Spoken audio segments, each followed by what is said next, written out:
दोस्तों कैसे हैं आप लोग। मेरा नाम सौरभ कुमार है और मैं आप लोग को यहाँ पर बीपीएससी का बिहार पब्लिक सर्विस कमीशन का पढ़ा रहा हूँ। ठीक है, मेंस पेपर। ठीक है, एक तो हम लोग यहाँ पर बिहार लोक सेवा आयोग बिहार पब्लिक सर्विस कमीशन का बीपीएससी मेंस का प्रीवियस क्वेश्चन कर रहे हैं। आपका सामान्य दिन जनरल पेपर। ठीक है, जनरल स्टडीज। ठीक है, तो जीएस का पेपर हम लोग 1 कर रहे हैं यहाँ पर।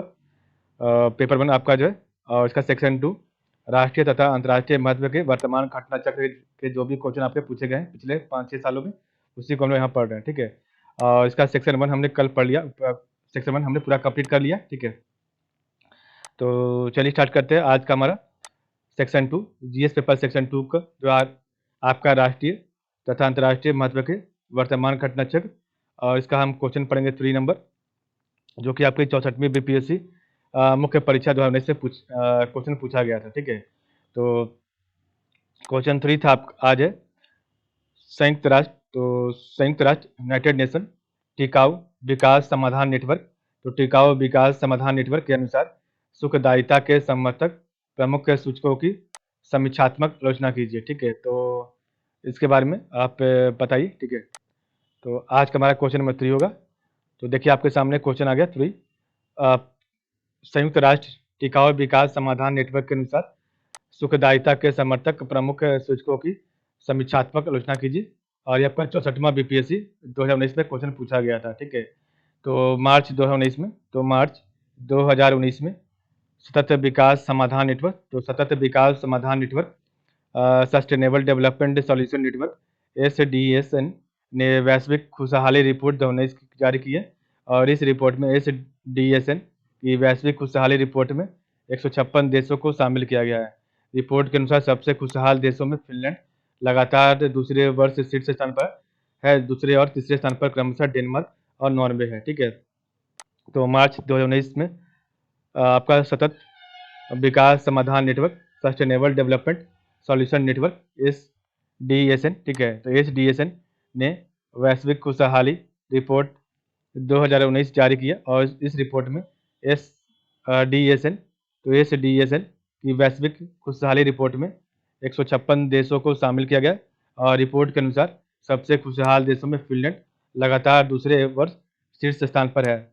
और दूसरे और तीसरे पायदान पर डेनमार्क और आपका नॉर्वे है। ठीक है, तो पहला आपका जो कि फिनलैंड, सेकंड आपका डेनमार्क और आपका जो है थर्ड आपका नॉर्वे है। ये आपका 2019 का डेटा है। ठीक है, अभी आपका कोई नया देश बना है 2022 में। वर्ष 2019 में, तो वर्ष 2019 में भारत का स्थान 140वां है, जहां पिछले वर्ष की तुलना में 7 स्थान नीचे है। ठीक है, तो वर्ष 2019 में भारत का स्थान 140वां है, जो पिछले वर्ष की तुलना में 7 स्थान नीचे है। जबकि पड़ोसी देशों में चीन को 93वां स्थान, पाकिस्तान को 67वां और अफगानिस्तान को 154वां और नेपाल को 100वां, भूटान को 95वां, बांग्लादेश को 125वां, श्रीलंका को 130वां और म्यांमार को 131वां स्थान प्राप्त हुआ है। ठीक है, तो वर्ष 2019 में भारत का स्थान 140वां था, जो पिछले वर्ष की तुलना में 7 स्थान नीचे है। जबकि पड़ोसी देशों में चीन 93, पाकिस्तान को 67, अफगानिस्तान को 154वां और नेपाल को 100वां, भूटान को 195वां, बांग्लादेश को 125वां और श्रीलंका को 130वां और म्यांमार को 131वां स्थान मिला है। ठीक है, उल्लेखनीय है कि वैश्विक खुशहाली रिपोर्ट प्रत्येक वर्ष सतत विकास समाधान network sustainable development solution network SDSN द्वारा प्रकाशित की जाती है। और वैश्विक खुशहाली रिपोर्ट का प्रकाशन वर्ष 2012 से शुरू हुआ था तथा 2019 में यह इसका 7वां संस्करण प्रकाशित किया गया है। ठीक है, तो उल्लेखनीय है कि वैश्विक खुशहाली रिपोर्ट प्रत्येक वर्ष सतत विकास समाधान network sustainable development solution network SDSN द्वारा प्रकाशित की जाती है। और वैश्विक खुशहाली रिपोर्ट का प्रकाशन वर्ष 2012 से शुरू हुआ था तथा 2019 में यह इसका 7वां संस्करण प्रकाशित किया गया है। ठीक है, खुशहाली को आंकने के लिए सूचकांक में प्रति व्यक्ति सकल घरेलू उत्पाद, कठिन समय में व्यक्ति को सामाजिक सुरक्षा, स्वस्थ जीवन की प्रत्याशा, सामाजिक सरोकार, व्यक्तिगत स्वतंत्रता तथा भ्रष्टाचार और उदारता की अवधारणा को आधार बनाया गया है। ठीक है, तो खुशहाली को आंकने के लिए सूचकांक में प्रति व्यक्ति सकल जो है घरेलू उत्पाद कठिन समय में व्यक्ति को सामाजिक सुरक्षा, स्वस्थ जीवन की प्रत्याशा, सामाजिक सरोकार, व्यक्तिगत स्वतंत्रता तथा भ्रष्टाचार को और उदारता की अवधारणा को आधार बनाया जाता है। उल्लेखनीय है कि सतत विकास समाधान नेटवर्क संयुक्त राष्ट्र के तत्वावधान में 2012 से काम कर रहा है। ठीक है। एसडीएसएन सतत विकास हेतु व्यवहारिक समाधान को बढ़ावा देने के लिए वैश्विक वैज्ञानिक और तकनीकी विशेषज्ञता जुटाता है, जिसमें सतत विकास लक्ष्यों एसडीजी और पेरिस जलवायु समझौते का कार्यान्वयन भी शामिल है। एसडीएसएन संयुक्त राष्ट्र एजेंसियों, बहुपक्षीय वित्तपोषण संस्थानों, निजी क्षेत्र और नागरिक समाज के साथ मिलकर काम करता है। ठीक है।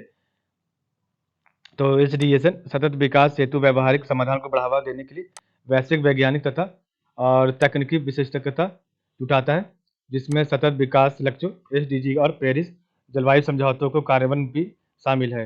एसडीएसएन संयुक्त राष्ट्र एजेंसियों, बहुपक्षीय वित्तपोषण संस्थानों, निजी क्षेत्र और नागरिक समाज के साथ मिलकर काम करता है। ठीक है।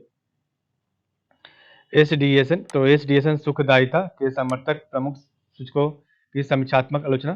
तो एसडीएसएन सुखदायिता के समर्थक प्रमुख सूचकों की समीक्षात्मक आलोचना करते हैं। ठीक है। आगे इसमें क्या लिखा है पढ़ते हैं।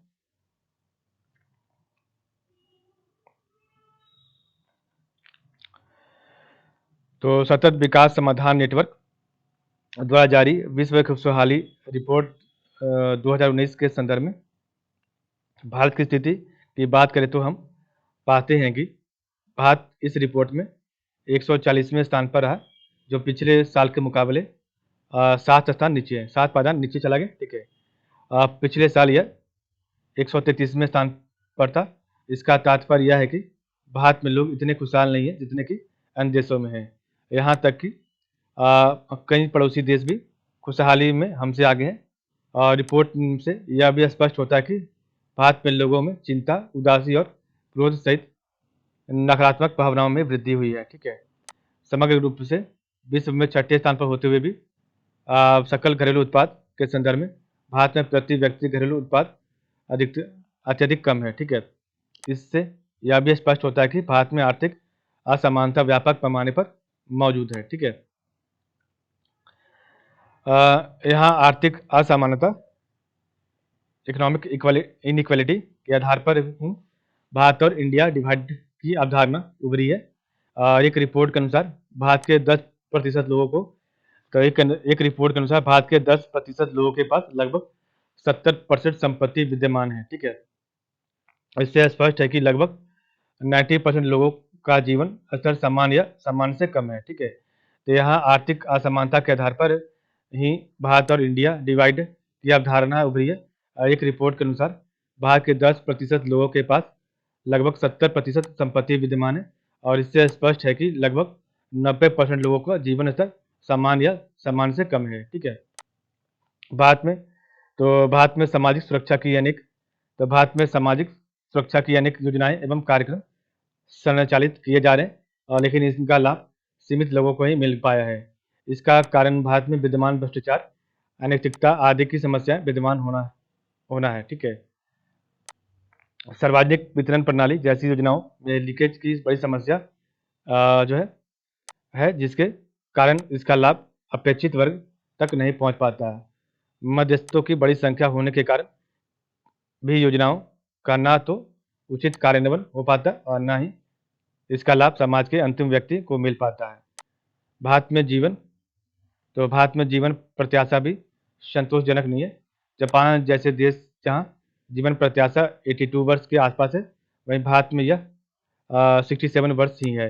इसका कारण भारत में शिक्षा तथा स्वास्थ्य सेवाओं का अभाव है। ठीक है।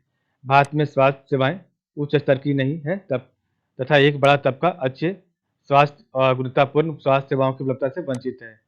आयुष्मान भारत जन आरोग्य योजना जैसे कार्यक्रम इस संबंध में एक आशा की किरण जगाते हैं। ठीक है। सुखदाता के समर्थक प्रमुख सूचकों में सामाजिक सरोकार, व्यक्तिगत स्वतंत्रता, भ्रष्टाचार और उदारता की अवधारणा को भी आधार बनाया जाता है। ठीक है।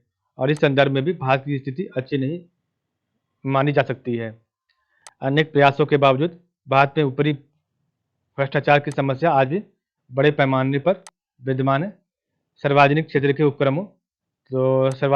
उपक्रमों तथा कार्यालयों में भ्रष्टाचार बड़े पैमाने पर प्रचलित है। इसके कारण लोगों को सेवाओं की आपूर्ति में बाधा उत्पन्न होती है तथा लाल फीताशाही जैसी समस्याओं को आधार मिलता है। ठीक है।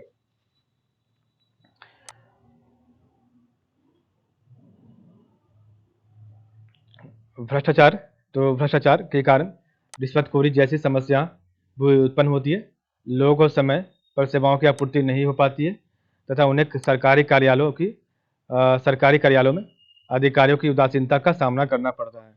भारत में व्यक्तिगत स्वतंत्रता के लिए अनेक प्रावधान किए हैं, जैसे आर्टिकल 19 में वाक एवं अभिव्यक्ति की स्वतंत्रता, बोलने की आज़ादी, ठीक है, अपने विचारों को अभिव्यक्त करने की आज़ादी सभी नागरिकों को प्रदान की गई है, लेकिन इस पर भी अनेक प्रतिबंध आरोपित किए जाते हैं। ठीक है। वैश्विक खुशहाली रिपोर्ट 2019 के अनुसार सबसे खुशहाल देशों में फिनलैंड लगातार दूसरे वर्ष शीर्ष पर है। इसका अर्थ है कि फिनलैंड में प्रति व्यक्ति सकल घरेलू उत्पाद, सामाजिक सुरक्षा, स्वस्थ जीवन की प्रत्याशा, सामाजिक सरोकार, व्यक्तिगत स्वतंत्रता, भ्रष्टाचार और उदारता का संदर्भ में काफ़ी प्रगति की है। फिनलैंड यूरोप का एक विकसित देश की श्रेणी में आता है। ठीक है। फिनलैंड यूरोप का एक विकसित देश की श्रेणी में आता है और यहाँ पर सामाजिक सुरक्षा के सूचकांक काफ़ी उच्च रहते हैं। ठीक है। फिनलैंड जैसे देशों से भारत सहित अन्य विकासशील देश काफ़ी कुछ सीख सकते हैं ताकि इन देशों के नागरिकों के जीवन स्तर को बढ़ाया जा सकता है। ठीक है।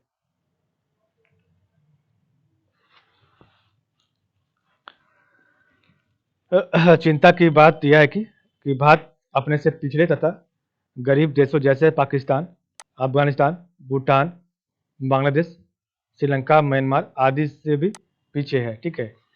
भारत भारत के मानव जीवन स्तर के असंतोषजनक परिदृश्य को प्रदर्शित करता है और इससे यह भी स्पष्ट होता है कि भारत में इन देशों की अपेक्षा सामाजिक सुरक्षा, स्वास्थ्य जीवन की प्रत्याशा, सामाजिक सरोकार, व्यक्तिगत स्वतंत्रता, भ्रष्टाचार और उदारता जैसे पक्षों की दिनों दिन उपेक्षा हुई है तथा नागरिक केंद्रित नीतिगत के प्रभावी क्रियान्वयन का अभाव भी रहा है। ठीक है।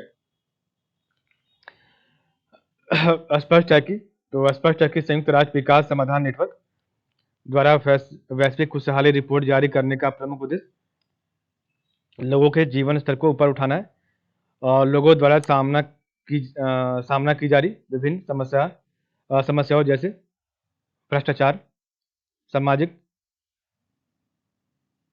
असुरक्षा, जीवन प्रत्याशा में कमी, कम प्रति व्यक्ति सकल घरेलू उत्पाद आदि को उद्घाटित करके सरकार को इस क्षेत्र में कार्य करते हुए प्रेरित करने का कार्य भी यह रिपोर्ट करती है और इस संदर्भ में संयुक्त राष्ट्र द्वारा घोषित सतत विकास लक्ष्य SDG का प्रभावी क्रियान्वयन काफ़ी उपयोगी हो सकता है। ठीक है।